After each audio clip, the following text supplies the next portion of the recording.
It's 1966. The Vietnam War is escalating.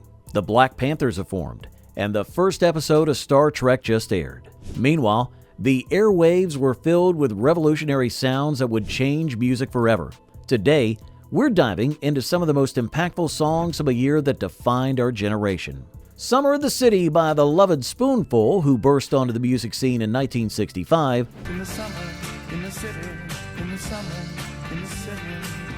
Formed in New York City's Greenwich Village by John Sebastian and Zal Yanofsky. While many bands of the era were chasing the British invasion sound, these guys took a different approach, blending folk, rock, and jug band music. What many listeners don't know is that the band's name came from a Mississippi John Hurt blues lyric about sex, something radio stations conveniently overlooked while playing their hits to millions of teenagers across America. The band reached their commercial peak with Summer in the City, which hit #1 on the Billboard Hot 100 in August of 1966. The song's gritty portrayal of urban summer heat was a departure from their typically more light-hearted fare. Sadly, the band's rapid rise was followed by an equally swift downfall when Yanofsky and bassist Steve Boone were arrested for marijuana possession in 1966.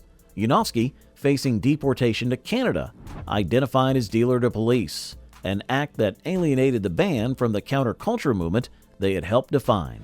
John Sebastian left the group in 1968 to pursue a solo career, later performing at Woodstock, and eventually writing the Welcome Back Kotter theme song. Welcome back to that same old place that you left. The distinctive sound effects in Summer in the City, car horns and jackhammers, weren't just studio creations. The band recorded actual street sounds from New York City at night, capturing the authentic urban cacophony during a heat wave. Despite being a summer-themed hit, the song was actually recorded during winter, with the band members reportedly shivering in the studio while singing about blistering heat. Few songs have captured the sensory experience of a sweltering concrete jungle quite like this 3-minute masterpiece.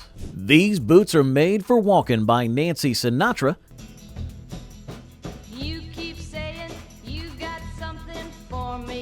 who struggled to escape her father Frank's enormous shadow for years before finding her voice. Born into entertainment royalty in 1940, Nancy initially tried to make it as a demure, traditional pop singer, a direction that yielded lackluster results.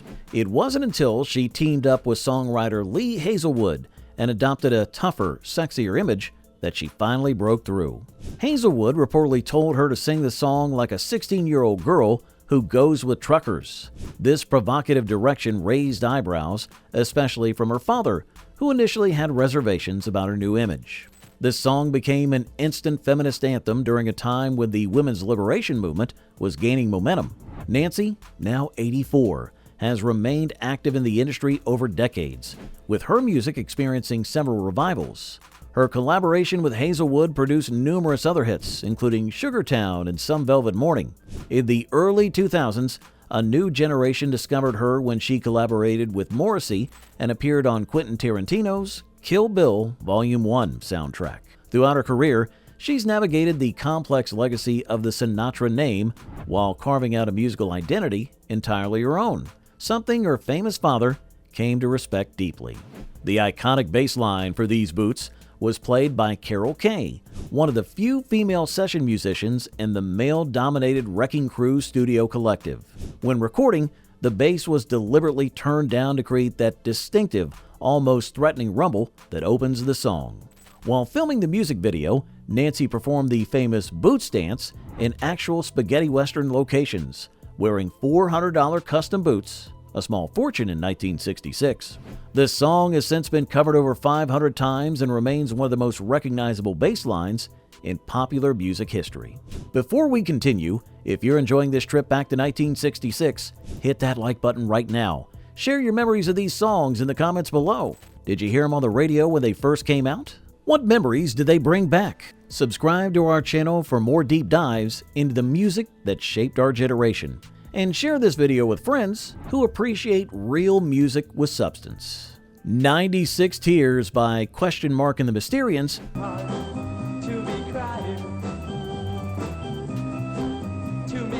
who formed in Bay City, Michigan in 1962, was fronted by the enigmatic Rudy Martinez, who legally changed his name to Question Mark, claiming he was an alien from Mars who had lived among dinosaurs in a past life. This wasn't just a publicity stunt.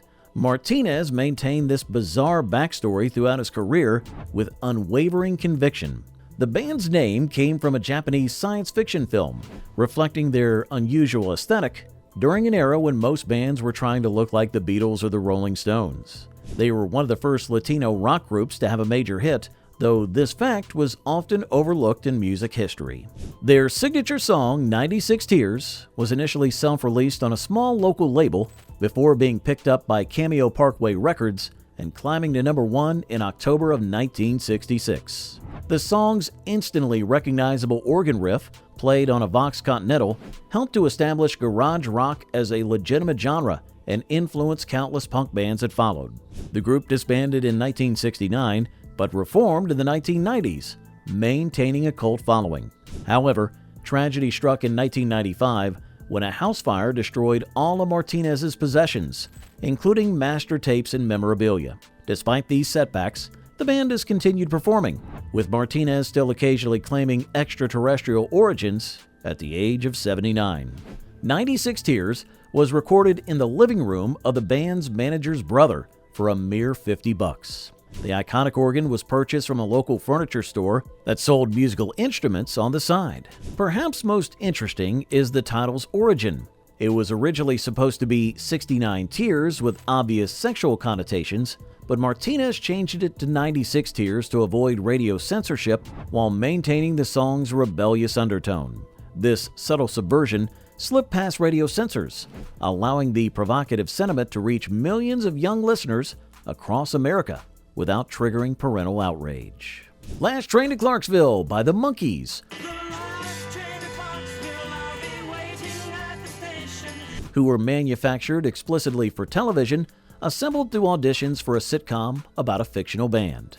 Mickey Dolenz, Davy Jones, Michael Nesmith, and Peter Tork were selected more for their on-screen chemistry and looks than their musical abilities, a fact that music purists used to dismiss them entirely. What these critics missed was that despite their artificial creation, the band fought hard for creative control against studio executives who initially wouldn't even let them play instruments on their own records. Nesmith in particular threatened to quit unless the band gained autonomy, famously punching a wall in a meeting with producers and shouting, "That could have been your face." Last Train to Clarksville was the band's debut single, released in August of 1966, before the television show even aired. Written by Tommy Boyce and Bobby Hart, the song was deliberately crafted to sound like the Beatles, particularly Paperback Writer.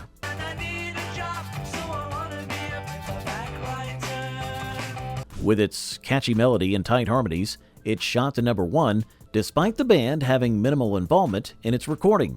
Session musicians from the Wrecking Crew played most instruments, with only Dolenz's vocals from the actual Monkees. By their third album, however, the group had wrestled creative control from producers and began playing their own instruments and writing original material. After their TV show ended, they even made the psychedelic film Head with Jack Nicholson, a commercial failure that has since become a cult classic. Today, Mickey Dolenz continues performing Monkees material at 79, the last surviving member following Nesmith's death in 2021. Few people realize that Last Train to Clarksville contains subtle anti-Vietnam War messaging. The lyrics about a soldier asking his girlfriend to meet him at a train station before being deployed, "I don't know if I'm ever coming home," were deliberately vague enough to avoid censorship during a politically charged time. Clarksville is near Fort Campbell, Kentucky, a major deployment point for soldiers heading to Vietnam. The song's writers later confirmed this meaning, noting that they couldn't be more explicit with the anti-war sentiment in 1966 if they wanted radio play. The record company and TV producers were completely unaware of this subtext when they approved the seemingly innocent love song for America's favorite manufactured band. Cherish by The Association, who formed in California in 1965, when several members of a 13-piece folk group called the Men decided to create a more commercially viable outfit.